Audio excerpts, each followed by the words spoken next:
Feel free to turn on your video and right where you are in the chat.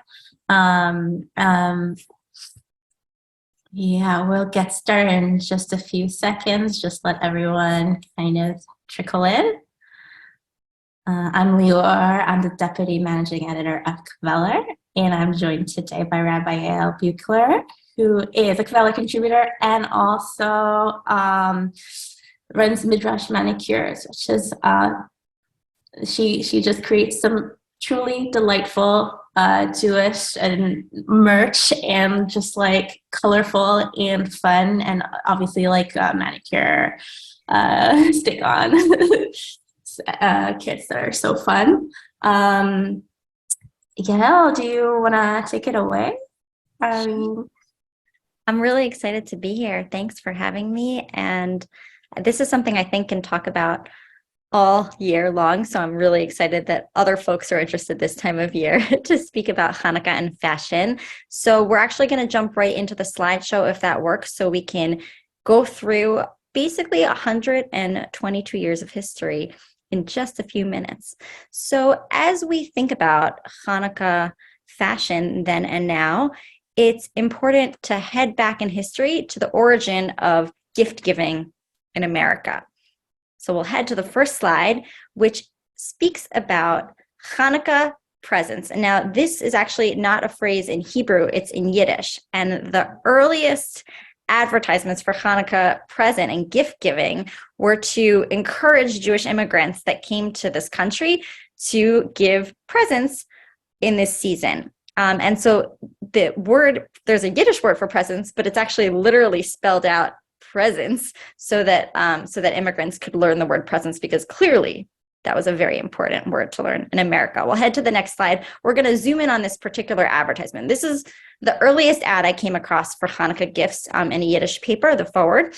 And this is from 1902. And what I love about this ad is that it encourages folks to buy either a pound of coffee or half a pound of tea, and then you'll get a present. So you'll get either sugar or, china cups, dolls and toys, etc. So this was one of the earliest ads for presents. We'll head to the next ad, which is a shoe sale. And again, we have the word sale written out in Yiddish. It's in Yiddish, but it says sale. So we're encouraging folks to understand the concept of sale. And in this case, it was Hanukkah presents, come buy shoes.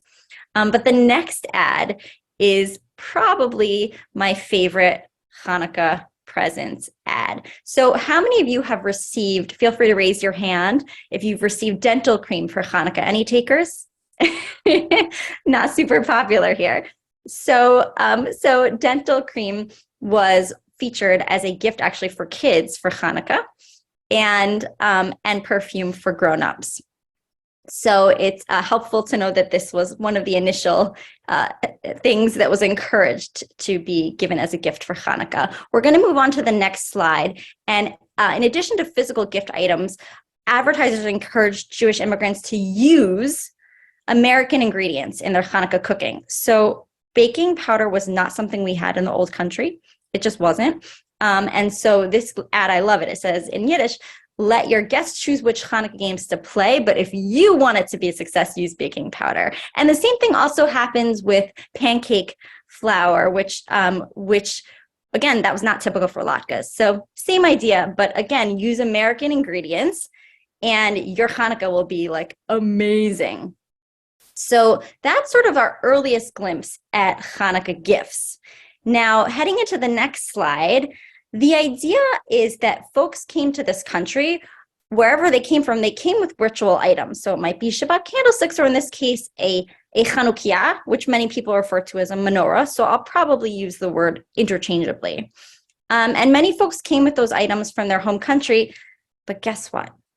They weren't super cool looking necessarily. I think this is beautiful, but a lot of people didn't really have it out front in their homes. So as we move to the next slide, it was important to think about how to beautify Judaism in the home. And a rabbi in 1932 basically stated that American Jews, the full quote is here, feel free to read it, that American Jews were so busy buying themselves fancy Oriental rugs that they were sort of putting their old and antiquated menorahs and Seder plates, etc., away. And so it was really important to think about how to upgrade Judaica in the home, which brings us to our next slide. So a lot of women's organizations were encouraging Jewish families to do Hanukkah at home and make it really cool and special, even in the winter landscape. So this is one of my favorites, Maccabee sandwiches, celery arms, tuna, salmon. I do not think that would pass for lunch today. But again, using a little bit of, I don't know, Leo, DIY Hanukkah creativity. What do you think? Would you do this? I'd try it. I don't know. Yeah. So there's a little more DIY on the next slide, and it's basically creating your own crowns, also like a paper cutout. But again, there was not official Hanukkah branded gifts. First it was, shoes or sugar or coffee, and then other ingredients used for Hanukkah dishes. And then it was sort of do it yourself at home. Eventually there were like chocolates and Hallmark cards, etc. But this was really like the initial how to make Hanukkah more beautiful in your home and like do it yourself. Yeah. Someone asked if the original European, not the original, but those menorahs from Europe, if they used candle wax or oil. If you need. It's a mix. We have a number, even if you were to go visit the Jewish Museum in New York City, you'll see a mix. And generally oil is like the original. Right. But we do see Chanukiot that also have room for candles as well. That's a great question. And there's so many varieties, and I think they're really cool. But apparently in the 1930s, it wasn't the coolest to have out on your coffee table, such as. So one of the things that I think is important when thinking about Hanukkah fashion is understanding where the creativity really comes from. And that actually comes from the earliest Chanukiot. And so what happens after the Holocaust and World War II is there were a couple of companies in America that started making modern Chanukiot. So this might not look so modern to us, but it is. It's a forged brass Chanukiah from the 50s. We'll head to the next slide and we'll see some other varieties that were like super new at the time. And for some of us that grew up in Jewish homes, this might like seem like something that, we grew up with. So it doesn't seem super cool, but at the time it was. So we have some forged brass Chanukiot. We also see in the 1950s and 60s musical Chanukiot, which was like super great. Now I have in my house like musical microphones and everything, and I'm almost wishing they hadn't been created, but such is. I don't know about you, but we have a lot of musicals. In a house with kids. Exactly, life with young kids.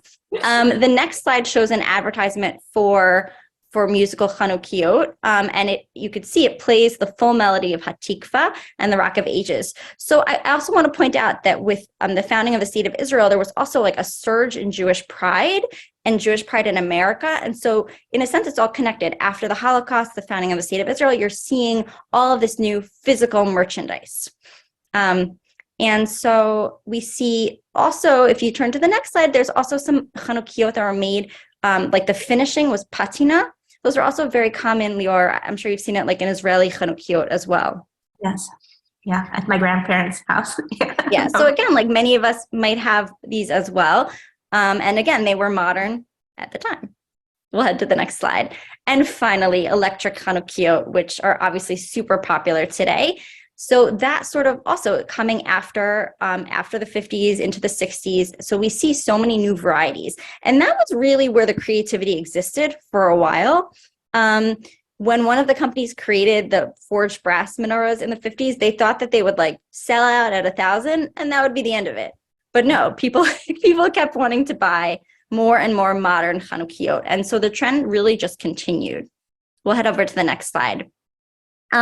What happened, though, is a shift in what it was like to be a Jew in America. And I point this out because I really do think it was a turning point in the concept of wearing Hanukkah and being proud to be Jewish in America. The 1980s saw that shift.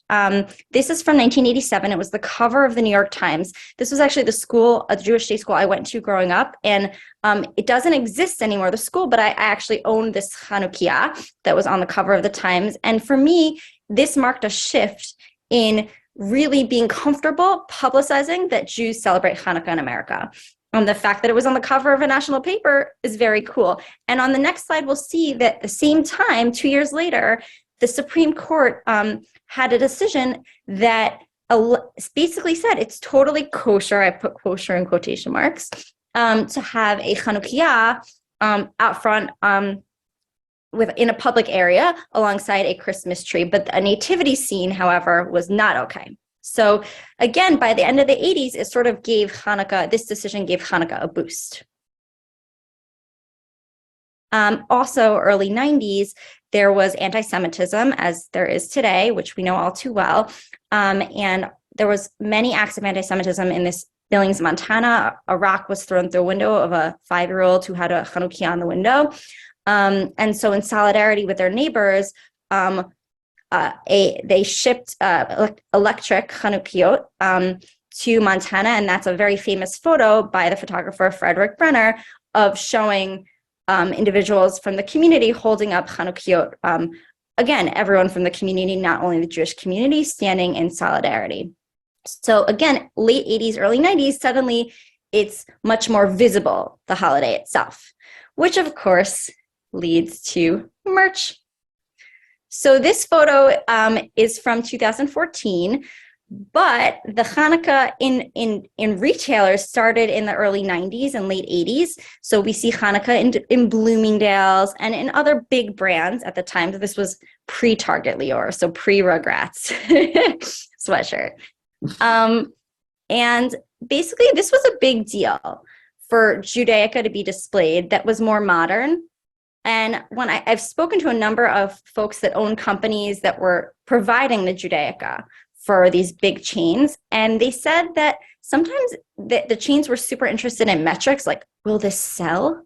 But that actually when you walk into a store and you see Hanukkah, you feel a connection to the store and you feel a sense of Jewish pride. So like, I'm not sure everyone bought the things from the display, but there was certainly a much greater connection. And were these items mostly menorahs at the time, or was there? Mostly Chanukiot. In the 80s, it was the birth of the millennial generation. So we saw a lot of Hanukkah toys. Like, I don't know how many of you have seen they're still out there, like these clear plastic dreidels with like candy inside. Those were examples. More dreidels, like kid toys, sticker books for kids, Hanukkah sticker books, basic kid stuff. This display is a little bit more sophisticated, is more recent. But again, Hanukkah was more centered around the kids that were born in the 80s. And now, of course, Hanukkah is centered around their kids. So I guess it comes full circle. So some of the earliest accessories, I like to call mugs like the t-shirts of the 80s. But basically, mugs was the first item that was sort of kitschy, like you could find creative phrases on it. We'll head to the next page. I own this 1984 catalog because I'm a real Hanukkah nerd. And you also have aprons were like really big. And so again, that was sort of the early fashion, kitchen fashions, if that makes sense. I want these. I don't know if I want a little fresher. The other piece that kind of going back to the Israel theme, that a lot of folks that went visit Israel would bring back like t-shirts with Hebrew on them. And so in a sense, that was also the beginning of seeing Jewish related items more worn mainstream. I'm not sure it was cool at the time, but such is. And the other thing was bibs. There were a lot of bibs in the 80s. So again, this was sort of the pre-ugly sweater movement. Initially, the ugly sweater was sort of worn by the person that knew how to make an ugly sweater or like sew it, or knit it. But now obviously that's changed. The other thing I wanted to mention, we're almost at fashion, I promise. I just wanted to get us through a little bit of a history, is that we also saw a new creativity in the 90s and early 2000s with Chanukiot. So this is a Rugrats Chanukiah, clearly still filled with wax. It's at my parents' house. And there's a couple more Chanukiot I just wanted to show to see the initial, like there was more freedom and flexibility merchandise-wise with menorahs. And then suddenly you see it spilling over in other areas. So we'll head to the next slide just to see a couple of other examples of menorahs that were fun. So this is the famous original, by the way, there have been so many copycats, Menorahsaurus Rex from 2014. And then we've got the nail polish Chanukiah, more recent. And finally, this Chanukiah, I don't know what to say about it. Have you seen this, Lior? I have, yes. So again, we're getting creative in the marketplace. Well, I'm like, is it technically kosher? Or are they all like on the same plane? I don't know. Yeah, someone asked me that question on Instagram too, and different rabbis would have different opinions. So we'll leave it at that. Yeah, I know. It's very inventive, very creative. Very I love actually. I mean, a lot of I've seen on Instagram people use an actual banana as a menorah in a bind. So Good to know for when you're on the go. So if you don't have the travel, yeah, exactly. Awesome. All right, we'll head to the next slide. So this is the beginning of Hanukkah fashions, 2013. Does anyone remember Thanksgiving? Raise your hand if you remember Thanksgiving. Okay, great. So Thanksgiving was when Hanukkah and Thanksgiving converged. They said it doesn't happen very often. I think it's a little skewed. Sometimes it overlaps weekend-wise and this and that. But Thanksgiving was the first time where there was real merchandise created for basically a once-in-a-lifetime situation, an event. So we're just going to take a look at two items that were very popular. The Menorki, which is the next slide, by Asher. I wonder what he's doing with his life right now. He's probably in college or something. But he created a Chanukiah and turkey combination. And so that was known as the Menorki. And then there's Asher right there. And then following Asher, the other big deal was this t-shirt. It sold thousands. And again, this was 2013, so we've got the rise of e-commerce. And so it's all sort of coming together. Like you can buy things online now, they're more easily accessible. And there's more fast fashion in general. So I feel like if it wasn't for Thanksgiving, I'm not sure we would have everything we have today, which is where we get to now. So we're going to head into accessories first. I thought they're a little bit more easy to tackle than some of the major fashion pieces, because in a sense they're smaller and they could be produced more easily. So we saw initially a lot of socks. I mean, who has not received socks for Hanukkah? And in addition to socks, there's a number of other small items that in a sense enable the market to test itself. So these are Hanukkah nail decals that I designed. And I used to hand paint manicures for holidays and Torah portions, and folks would say, well, where can we buy them? And my answer was, you can't. They're on, like I painted them. So I figured out how to make nail decals, which is clearly why I went to rabbinical school. And these were sold in Bloomingdale's and Dillon's Candy Bar. And I remember getting a call from the buyer at Dillon's, and she told me she worked in non-edible seasonal. And that was like another language to me. But there really is an entire area of merchandise that's for holidays, but isn't food related. And this is really the area that has expanded in the past few years. That's me at Dillon's Candy Bar in 2015. I also made Yiddish Band-Aids that said Oy vey. The next slide just shows that even 7 years ago, there was already a number of accessories in the marketplace. But again, these were early accessories. We could head to the next slide. There are so many more now. I also designed a scrunchie in 2018, and I mailed one to RBG. She sent me a letter saying she would wear it year round, which I thought was really cool. And I saw this last year. I personally would not spend $195 on this headband, but it is really beautiful. What do you think? If I had a lot of expendable income, I might. It is very striking. Right. So, and then obviously last year we saw there were two versions of this, but this was these beautiful and comfortable looking shoes, which I also did not purchase, although I was tempted to. I think some people are asking about Hanukkah sweaters, and so I'm just going to drop a link of our Hanukkah sweater list this year in the chat. Perfect. And please feel free, if you have any questions, feel free to drop them in the chat. Yeah, definitely. We're going to head into sweaters really soon. The first major apparel we're going to talk about is leggings. They came before sweaters, at least in sort of the order officially of what was offered to the mass marketplace. So this is 2015. Those are two examples. And the next example is an example that I designed of neon dreidels, initially just for kids, and then grown-ups wanted in, and they actually sold really well with grown-ups. So there was also a desire on the part of adults to really dress up for Hanukkah. Now, Lior, one Okay. other thing that I want to point out is that this was also the rise of social media. So in a sense, we can thank Mayim Bialik and many others. So like the market was growing, fast fashion was happening. There was more e-commerce, and now people are sharing it. Yes. So I really think that it all came together to create the marketplace we have today. So if you go back one slide, I just want to point out that Kveller was a part of the initial. Maybe it's Molly's fault that we have this marketplace. I don't know. This is from 2014. But she shared that she was wearing her Hanukkah sweater, and Mayim then wrote back that she was wearing some sort of sweggings. So It's really fun. who knows? All right, folks. So we are about to head into the main event, which is thinking about all of the fashion that exists. And I look forward to taking questions.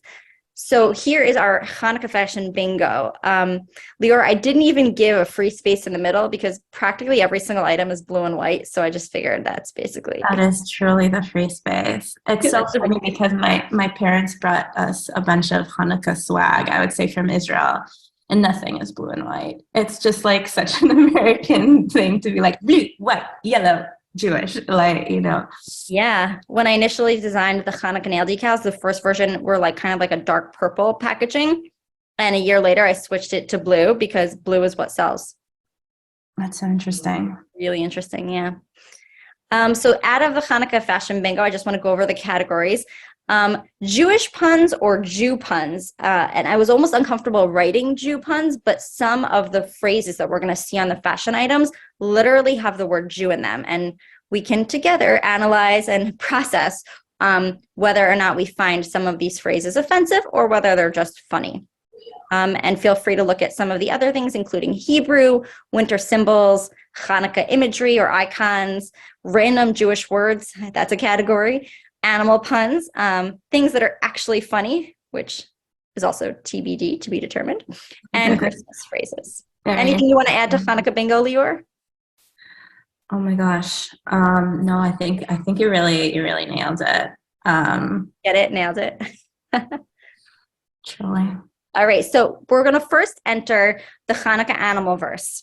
And this year we have seen an absolute explosion of animals across the Hanukkah fashion spectrum. So we have Dynica, the inflatable. So I'm not really sure that counts as fashion, but these are Target leggings. There's a matching top. And as you can see, some of the dinosaurs are wearing a kippah, a yarmulke. Some of them have dreidels, and some of them are actual menorahs, like the Menorahsaurus we saw before.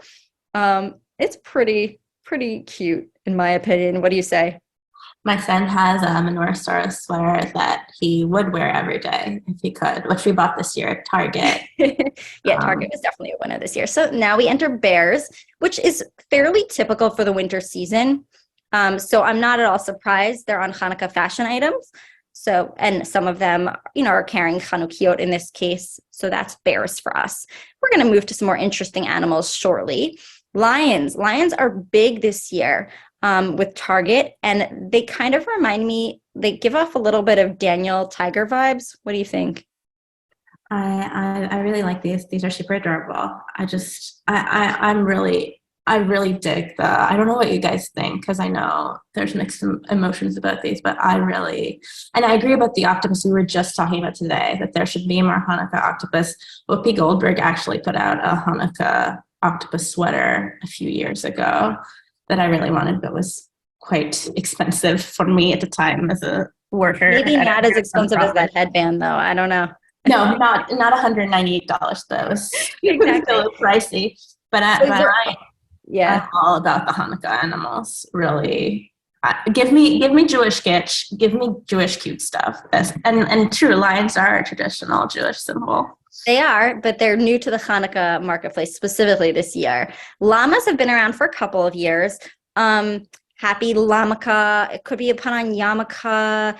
There's also like fa la la la latka. Like there's so many versions of la la las. So this is one example. But again, as per our bingo rules, our virtual bingo rules, you're going to come across some more llamas. Just a heads up.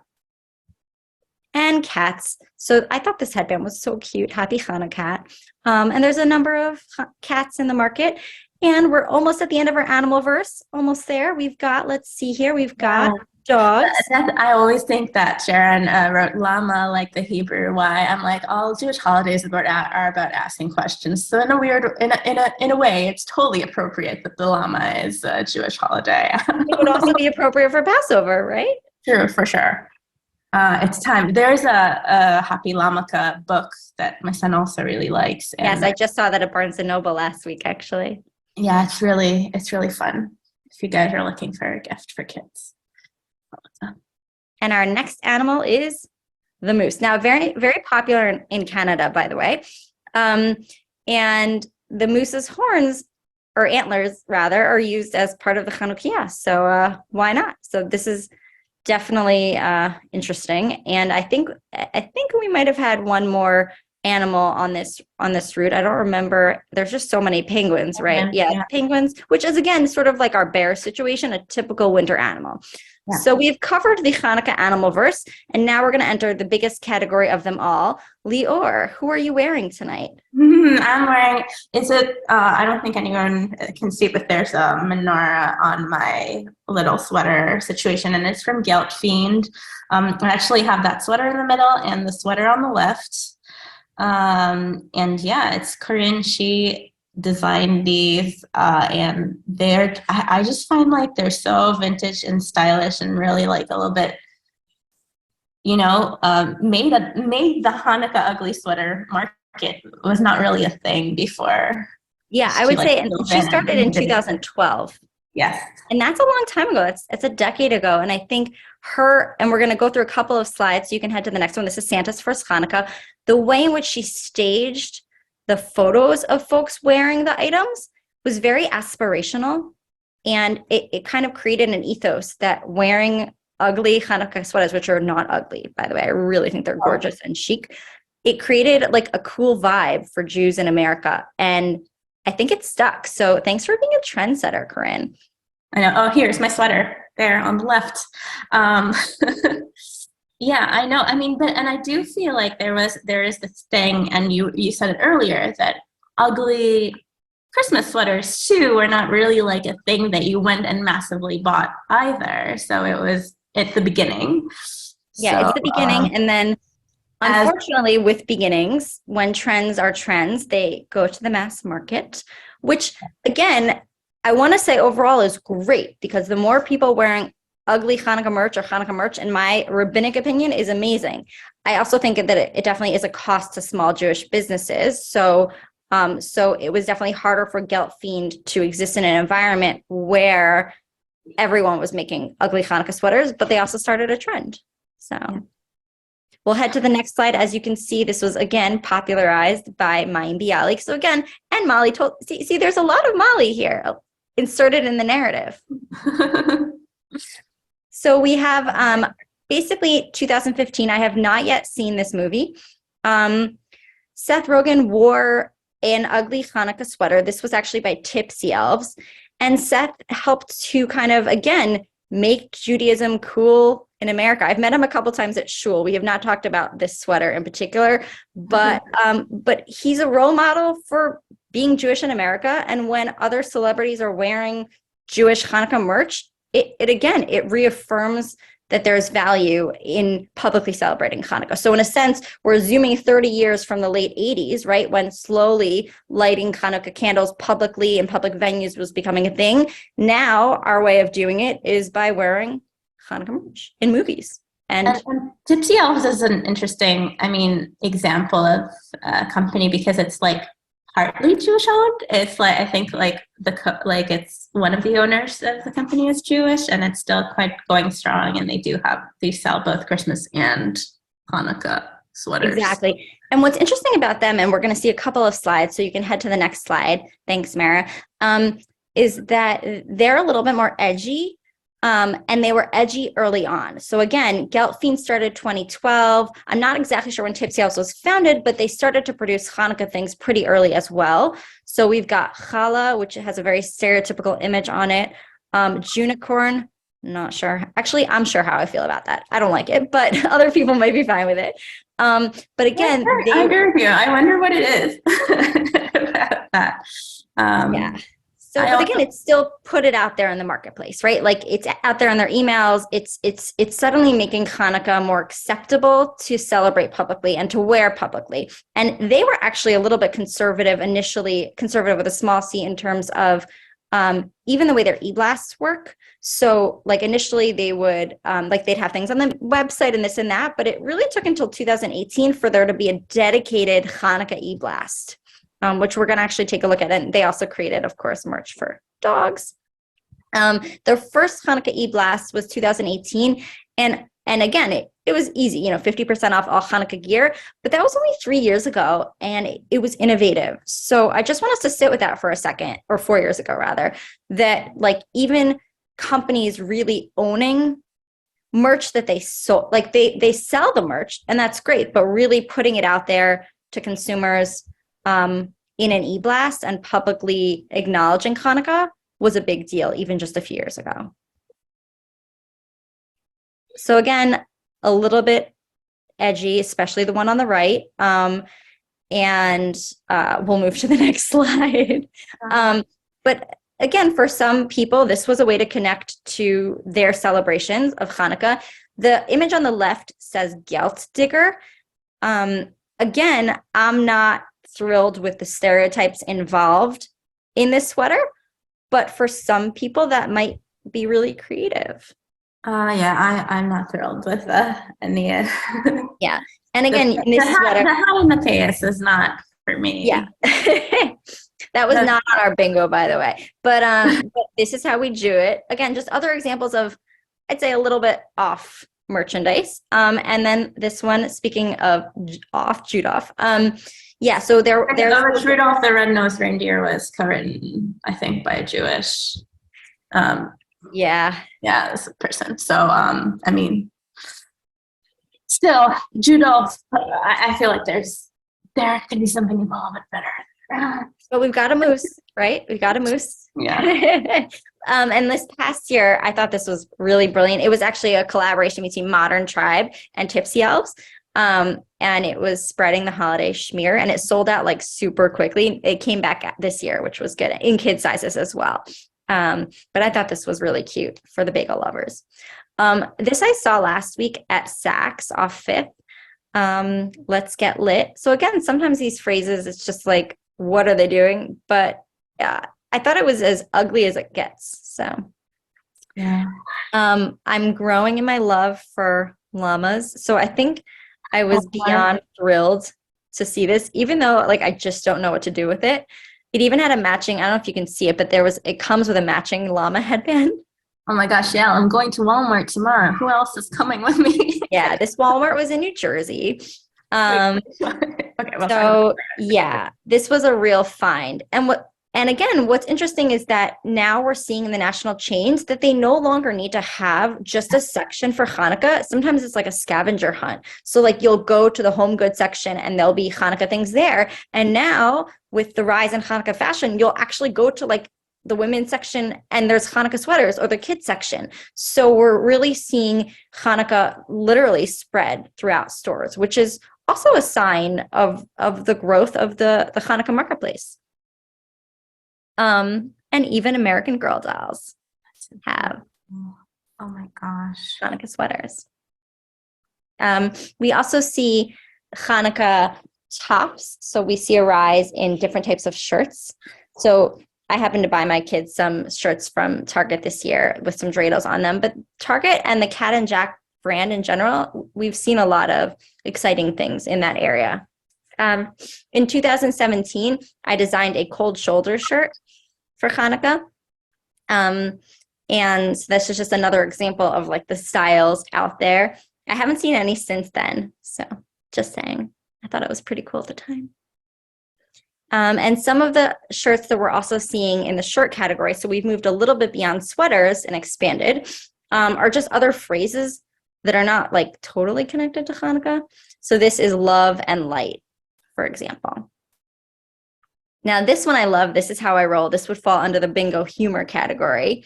And again, it's really cool to see this just in a random clothing section. Of this one's from Target. It's not just in the Hanukkah section. It's with the other, Christmas sweatshirts and other sweatshirts. Yeah. Lior, any takes?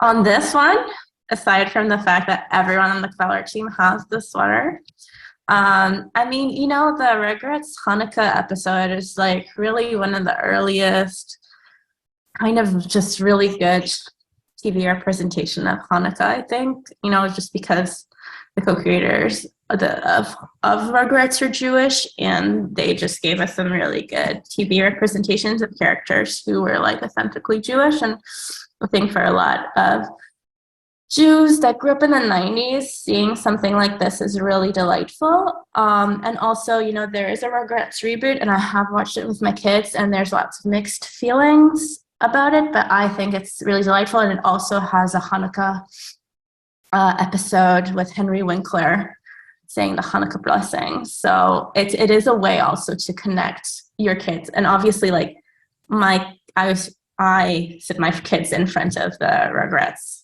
Hanukkah special too. So this is something imagery that we can connect over, which I love. We totally watched it on the original VHS, by the way. What's also interesting is that nostalgia sells. So in terms of the Hanukkah marketplace and fashions, we went from, just to review, we went from leggings to ugly sweaters to like different types of tops. And now this year in particular, and maybe it's also the pandemic, like we're all just nostalgic, but there is a sense of things selling. So other things we've seen nostalgia wise, especially for the millennial generation, but also in general, right? We all have nostalgia, hopefully, for Rugrats. We saw some Disney characters, like classical Disney, also Hanukkah themed. So there's a lot out there this year. And again, some of these things are really planned in advance. Someone is asking if the cold shoulder sweater is still available. Yes, there are. We still have it in, I think, medium and large. We're sold out of smalls. So yes, you can totally go to midrashmanicures.com and get yourself a cold shoulder sweater. Also really great for the booster shot. Just a plug. True. I have mixed feelings about them, but I agree. Really good for getting your shots, which helpful. Yeah. The other trend that we're seeing more in general is the Hanukkah dress. And again, I feel like Molly keeps coming up, but I think she wrote a piece a couple of years ago about wearing this dress. This was a Target Hanukkah dress. And again, it suddenly made it was like, I would say, like a step up from the Hanukkah sweater, because you're not going to like wear the Hanukkah sweater to like something that's like fancy, but like maybe you could pull off a Hanukkah dress. We all wore a Hanukkah dress to the office. I think it was like 2000. Probably 2017 or so, circa. Yeah. Yes. I also designed an Argyle print dreidel dress, and I'm still excited about it. I think I'm actually wearing it to the Maccabee bar tomorrow evening in New York City in honor of my Hanukkah celebrations. And Target this year had a dress. I saw some kids at the school I work at yesterday wearing this dress. It's just like so cute. And I wish they had it in my size, honestly. And here we go, Tipsy Elves. This, I haven't really liked the dress aside from the tassels on it. I think the tassels, maybe they're supposed to be Christmas trees. It's unclear, but I sort of like to keep the holidays separate on fashion. Here is our next biggest trend. So I don't know, Lior, like the big trend of pajamas, it's really been the past 4 or 5 years. And so initially it could just be that we're replicating Christmas pajamas. But also I think with the pandemic, it just like everyone was in their pajamas and all the time. So we see basically a huge growth in that market. The catch is, as we go through the next few slides, I just want to point out that there are a lot of themes and there's a lot of repetition in the pajamas. So let's take a look. So we had Lamaka pajamas.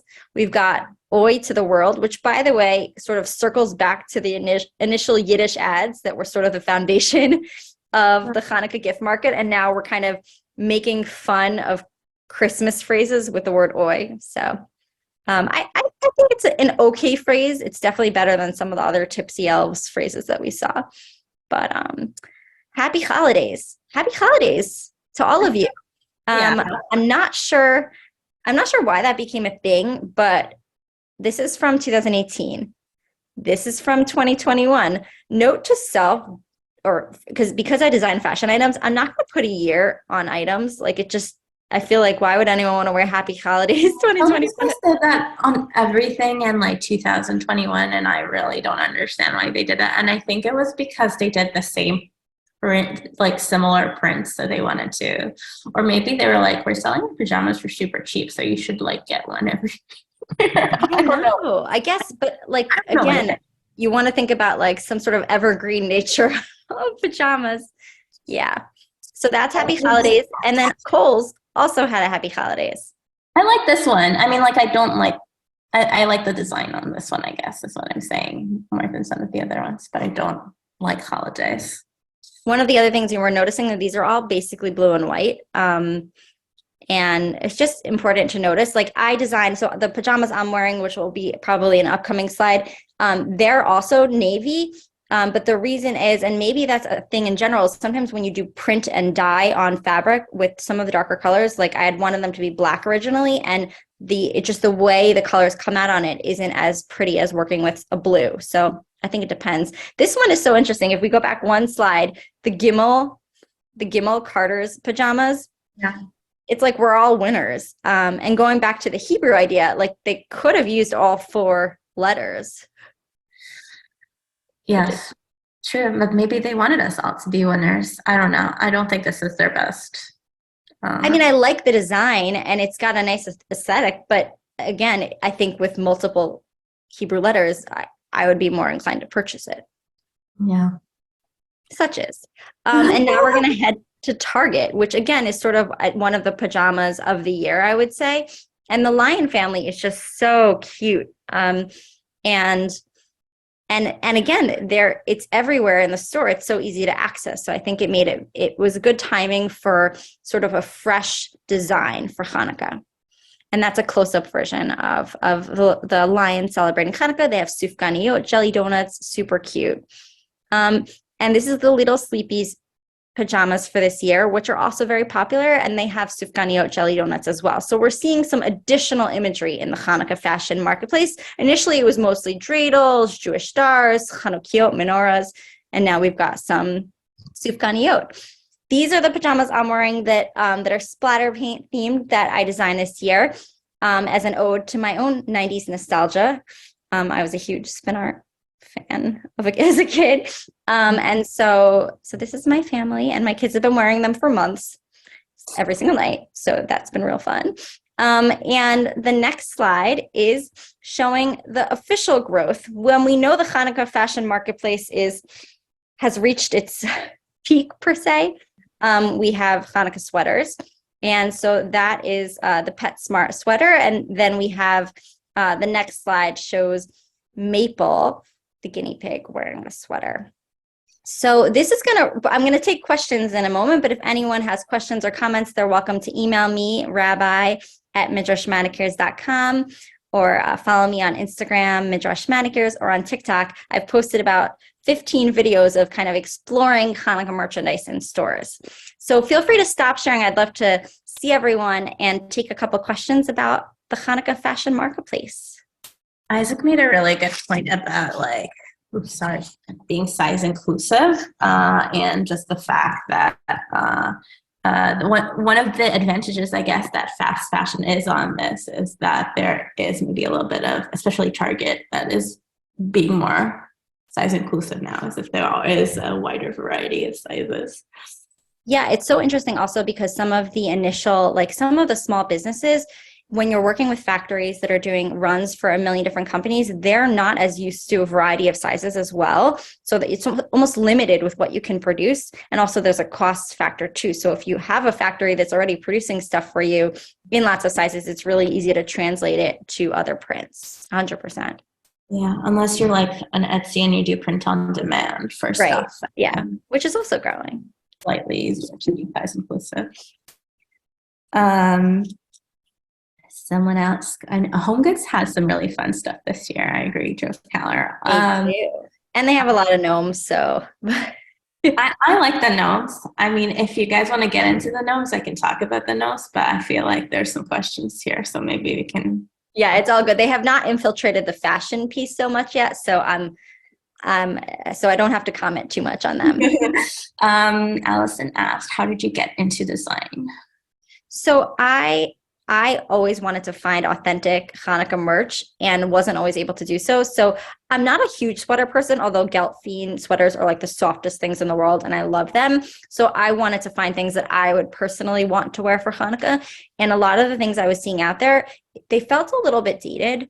And so I wanted to find ways to make my own things that I would feel comfortable wearing out and about. And I feel like, unfortunately, I've felt comfortable wearing pajamas like all the time the past few months. But I really do think there is something special about merchandise that feels modern, sort of like when the 1950s happened, when we were kind of finding ways to bring modern Chanukiot into our homes. I think it's really time to see more and more modern merch, whether it's Rugrats or otherwise, but there's something unique. So thank you for that question. That's why I got into it. Any insights about spelling choices of Hanukkah? I mean, I think I think it's almost universally now that, you know, HANUKKAH, you know, that's kind of like what most brands are going, like you can see in the link drop below from Target, that's kind of like just been the trend. Yeah, Google won basically. And so that's what happened. It was the trend, the most common spelling. And so the internet decided, specifically Google. right, but you'll see some companies, like when you're searching, they'll have several versions even within the title of the fashion item, so that it's, you know, so that it's more easily searchable. There's an excellent new Hanukkah song that came out this year. How do you spell Hanukkah? Yes, yeah. It's Now not it'll be how you spell it. It's about how you celebrate it. by wearing things that spell it. Exactly. Wearing things that spell it. But yeah, I mean, I say it's Hanukkah, so you know. But speaking of that, actually, I think that what's important as we think about what it's like to be a Jew in this time, at this time, that the more Hanukkah fashions people have, the more they want to either go out and celebrate it or share via social media that they're celebrating Hanukkah. So I really do believe that, like, the more people own and wear, the more they're going to increase their celebrations of Hanukkah. And so I think that's a really great thing. Someone wants you to design a flannel nightgown. I support this. I love flannel and I love nightgowns. I can see the Argyle print being a nice fit for that kind of style. I will look into it. I'm sorry about your sizing issues, Marsha. That sucks. It's really hard. Sizes are not reliable when it comes to fast fashion and sometimes even slow fashion. So that's just something. That's the whole market needs to continue to shift. Yeah. But it's so interesting what you're saying about sharing it also, because I do think the popularity of some of these are very directly correlated to social media, and like the matching pajamas especially, and just the matching pajama photo shoots and all these things that have become kind of like, as we're so forward facing in social media, like have grown, the popularity has grown. And there's like Hannah Anderson that makes them. So little sleepies are super cute. What other companies? I don't remember. And obviously like Carter's and Children's Place, all of them. But like, if you have an outfit, then you want to find a reason for it. So like, you might have a Hanukkah party or a Zoom Hanukkah party just to find ways to showcase the new outfit. Yeah, the Target ones, the Target pajamas do come into. I think Isaac shared the link above for at least the. Yeah, it was shared a little bit earlier in the chat. Earlier. It is really nice that is accessible, because it's really hard. Oh my gosh. I see someone is wearing a Hanukkah sweater. if you're wearing your Hanukkah merch, please. Yeah, it was holiday attire encouraged, obviously.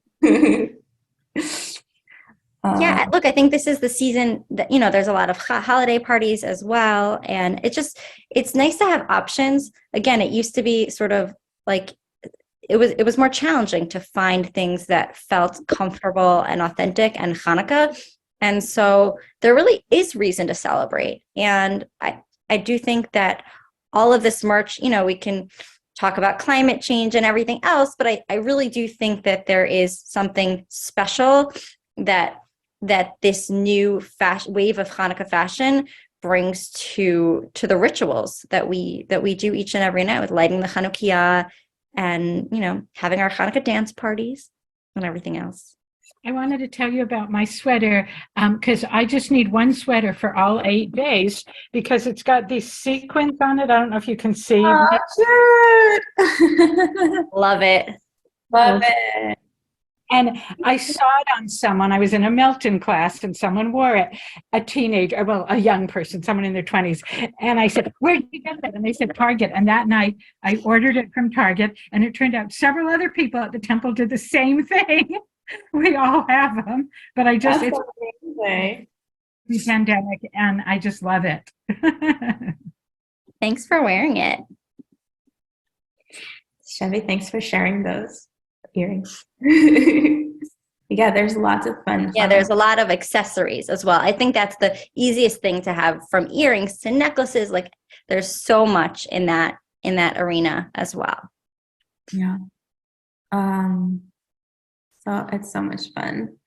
Does anyone have any more questions or want to tell us about their Hanukkah merch? I see like a lot of places that I didn't see. I didn't know CVS had Hanukkah leggings. Like, yeah, they have the Right Light brand, which is a wholesaler. Theirs tend to be more like blue and white designs. Somebody asked a question about like some Christmas related merchandise that's blue and white instead of red and white. We're seeing a lot more of that this year in the market. And I know that many families celebrate different ways in their homes. I prefer to sort of keep the holidays separate. So I don't like seeing as much of that blue and white merch that really is for Christmas. But for some people, that's, you know, they bring it into their homes for Hanukkah as well. Yeah, especially if you celebrate both. Did I study art and design in college? No, mostly Judaism. But thank goodness the Torah has lots of very descriptive ways of imagery and things like that. But I studied Midrash, which is creative take on the Torah and commentary. And I think, in a sense, sort of thinking creatively about Judaism helps apply to design as well. So I did use Sculpey a lot as a kid and created my own Sculpey Chanukiah. So that's about the most I had with design early on. Do you remember Sculpey? I still have some in my art room right now. That's still a thing. I made dreidel pins. I had a Hanukkah party and I made dreidel pins for like everyone who came. That was before you could just buy them on Etsy. Not blue or white. So that was fun. But yeah, you can make your own Hanukkah accessories. Yeah, we could still remember that there's still DIY still exists in the world, even though you can buy everything. And so, yeah, you could buy, even there's Hanukkah fabric. When I was at Michael's and Joanne's Fabrics, there's different fabrics available for anyone that's interested. And also, it's already out there. Yeah. If anyone is looking for some mashup Christmas Hanukkah book, there's a book that was self-published this year called Yenta Claus. It's about Santa Claus. That's all I have to say. Thank you all for coming. Any last words? What kind of merch do you wish? I mean, it's a weird question to ask you, Yael, because you can make your own.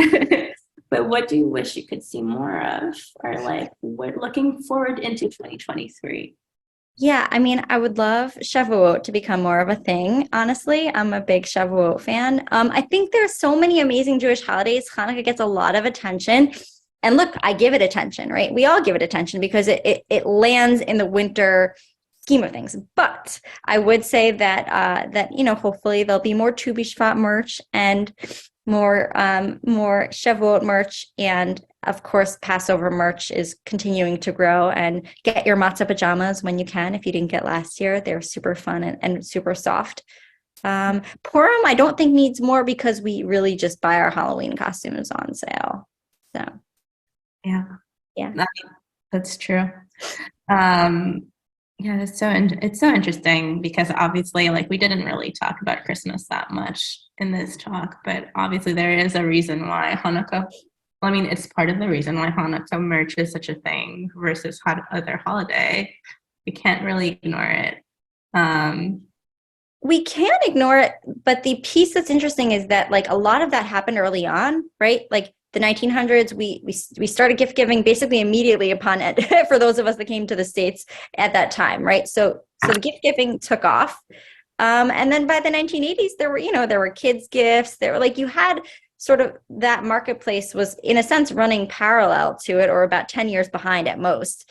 And now we have fully caught up, and I feel like the pet Hanukkah fashions just show that like Hanukkah has totally made it in America. Like if there's any metric for that. No, but it is part of like, this is the season, this is the season for going big and celebrating at home and like having all this merch, and stores, big chain stores, remember to have their stuff out because of the proximity to the Christmas. I mean, I don't think it's a bad thing, like I grew up in a place where we didn't celebrate Christmas and where Hanukkah merch is not really a thing aside from Judaica.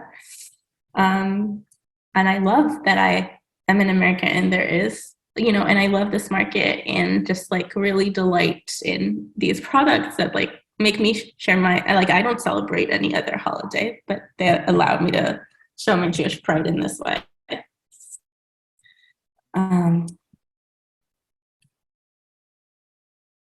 Yeah, I mean, we have 3 minutes left. Yeah, interesting that Marcia's mentioning that geographically, it really depends on the store. And even though some chains are national, like even within very Jewish areas, it seems almost random. It probably isn't random, but there are some stores with more merch than others. And again, it's the same brand and chain. It just completely varies by location. So yeah, we're definitely seeing fluctuations across the States, and Canada is a whole different story, by the way. They haven't completely Canada. If there's some of you that are from Canada on this, it's still a few years behind in terms of the full growth of the market. Yeah. But I mean that's the one advantage of e-commerce. Oh wow, that's really cool. In rural Virginia, finding the Hanukkah CVS leggings. I do think that's the big advantage of e-commerce, and the fact that these, even though I live in New Jersey in a pretty Jewish area, not all of the Targets by me carry the Hanukkah merch. So I did end up ordering a lot of the stuff online. Right. And it's also sometimes easier, honestly, right? But there is, again, this sense, whether or not you buy it, to walk into that store and have that feeling of being seen as a Jew in America, it honestly makes me more comfortable to shop in that store in the future. So, yeah. So I'm not going to say it out loud, but there was a store that I was very disappointed in. When I walked in, there was literally nothing. I walked into my Hanukkah pajamas, and one of the folks that worked at the store said, "I love your pajamas, but I'm so sorry. There's nothing." Don't have anything. Yeah. That's sad. Maybe next year. Next year. Joann's. I've still never been to a Joann. Yeah, there's so much out there this year. Feel free to follow my yay or nay videos on TikTok or Instagram, and it will take you through pretty much any store you can imagine. Their Hanukkah display, and some of the accessories at Joann's and Michael's and all these places. There's so much, and it's so exciting to see the creativity also. Some of them are store brands, right? Like Target. Some of the big chains have holiday brands that really produce this for them, and some are other brands or small businesses like myself that distribute to stores. So it really depends. Yeah, I see what your SK is saying about if seeing a Christian person wearing a Hanukkah sweater. Obviously, that is the nature of being Jewish. That it's not really comfortable when non-Jews appropriate your all holidays, and especially like some of those Tipsy Hanukkah sweaters. a little too edgy for our taste. Yeah. Look, I think different people are going to find different ways to celebrate their holidays. But my hope is just that the increase in the Hanukkah fashions available will increase the accessibility of celebrating Hanukkah. And hopefully the more Jewish merch will lead to celebrating more other holidays. So back to Shavuot. Again, I do think there is more hope in terms of the expansion of the market. And I really think retailers are continuing to catch on. And even for Passover, I imagine that by next spring, there's going to be even more in those sections as well. Hopefully not Passover gnomes, please no. But yeah. I mean, tomorrow I'm publishing a piece about my feelings on Hanukkah merch, so you can tune into Kveller.com and read it there. But yeah, I shared some of those sentiments here today. But yeah, I really agree that that the merch is for the Jews. Passover bunnies, what is like the Eastern Passover connection? It's the interfaith Passover. I would not be surprised. Interestingly, bunnies were not part of the Hanukkah Animalverse, so maybe they will have an appearance at Passover. I think it's a seasonal thing. I think bunnies are not really a winter theme like animals. But cats are. Cats and dogs are always, because they're house pets. Okay, well, again, This is my logic. I also want to point out that Judah Maccabee and the Maccabees in general does not have such great visibility in Hanukkah merchandise. So, Well, do you remember one year I read about this, that there are like foil covered Maccabees that when you open them, they were actually like little Santas. Yeah, so I bought those this year. That was 2015. And I bought the milk chocolate Hanukkah Maccabees this year because I had to. I saw them in so many stores. And I did an unboxing on Instagram the other night. And I feel so silly, but literally they were plain, like they were just blank pieces of chocolate on the inside. Like there was no figurine, which was a little bit sad. But then I looked at the package and it did sort of show a little picture. Like it wasn't totally false advertising. So, but yeah, I was kind of wondering like what the little Maccabees would look like, but they were not Maccabees on the inside. Maccabee Cemetery, Judah Maccabee doll. That's fun. I bet Bath and Beyond. Bath and Beyond. Right. That was actually one of the early retailers, though, in addition to Bloomingdale's, that took on Hanukkah merchandise in the late 80s, early 90s. So they were pioneers in sort of mainstreaming Hanukkah. And American coins. Thank you Yes, so we've much. seen. Oh yeah, thank you. We've seen also a number of gelts that are showing U.S. like even in Barnes and Noble, I saw like U.S. coins, but they're being sold as gelts. So yeah, we've seen everything. Thank you so much for sharing the breadth of Hanukkah fashion and depth. And we are seeing in the comments that people really enjoyed this conversation and this history. So thank you. Thank you. Thank you so much, Mara, for helping us with all the technical aspects of everything. Thank you, Gail. Thank you, everyone. I hope you have a great night. And yeah, I think we're going to wrap it up, right, Mara? Yeah, if anyone has any questions, they can shoot us an email and we'll send out a recording so you can see follow these us. letters again. Follow Kveller.com, and yeah, Midrash and Midrash Manicures. And yeah, thank you so much. Chag Sameach, everyone. Happy holiday. Chag Sameach. Hanukkah.